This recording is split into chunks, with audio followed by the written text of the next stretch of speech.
अगर आपकी कोई अच्छी सरकारी नौकरी लग जाए तो आप क्या ये बात सबको बताओगे या फिर ये बात छुपा के ही रखोगे? अगर आप बिहार से होते और ये दौर 1970 से 1990 के बीच का होता तो आपके घर वाले आपको घर से निकलना ही बंद कर देते और किसी को भी आपकी नौकरी के बारे में नहीं बताते, क्योंकि बिहार में पकड़ुआ बिया उस समय में बहुत आम था, जिसमें एक अच्छी नौकरी वाले लड़के को किडनैप कर उसकी मर्जी के खिलाफ उसकी शादी लड़की से करवा देते थे। ऐसा अक्सर लड़की वाले इसलिए करते थे क्योंकि उनके पास दहेज के लिए पैसे नहीं होते थे, और आज के दौर में भी बिहार के कुछ स्थानों में पकड़ुआ बिया होता है। इस पर बॉलीवुड की एक मूवी भी बनी है जिसका नाम जबरिया जोड़ी है। और तो और इस शादी में लड़की को भी उसके घर वाले जबरदस्ती ही शादी करवाते थे। सुहाग रात में सिर्फ दूल्हा दुल्हन ही होते हैं कमरे में, लेकिन अगर मैं आपको बताऊं कि अफ्रीका के कुछ कंट्रीज में कमरे में 2 नहीं बल्कि 3 लोग होते हैं तो आप में से कुछ ठरकी लौंडो के मन में थ्रीसम आ ही गया होगा।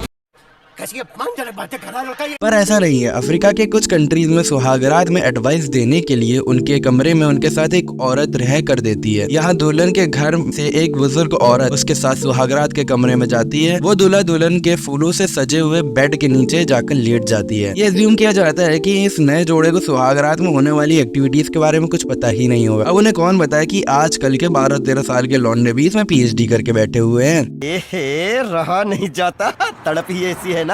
एक तरफ पकड़ुआ बिया जैसे अजीब रिचुअल्स इंडिया में आज भी चल रहे हैं, तो वहीं दूसरी तरफ एक 12 साल की कम उम्र में लड़की की शादी उसी के सगे मामा से करवा दी जाती है। इस प्रथा का नाम है मामन कल्याणम। मामन कल्याणम मामा से शादी इंडिया के इस पार्ट में मामा भांजी की शादी कराई जाती है। 2011 में कर्नाटक की एक 11 साल की बच्ची की जिंदगी हमेशा के लिए बदल गई जब उसे 11 साल की छोटी सी उम्र में उसकी शादी उसी के मामा के साथ कराई गई। कर्नाटक के उस छोटे गाँव की लगभग सभी लड़कियों की यही कहानी है। तमिलनाडु, कर्नाटक और साउथ इंडिया के कुछ कम्युनिटीज में मामन कल्याणम की प्रथा एक जमाने में काफी पॉपुलर थी। इसके चलते घर की सबसे बड़ी बेटी की शादी उसके मामा से कराई जाती थी। आज के समय में बड़े शहरों में इसके बारे में शायद ही किसी को पता होगा, पर कई छोटे गाँव और कस्बों में इस प्रथा को आज भी निभाया जाता है। तो आज की छोटी सी वीडियो में गाइस इतना ही। अगली बार फिर से मिलेंगे कोई नई वीडियो के साथ, तब तक के लिए अलविदा।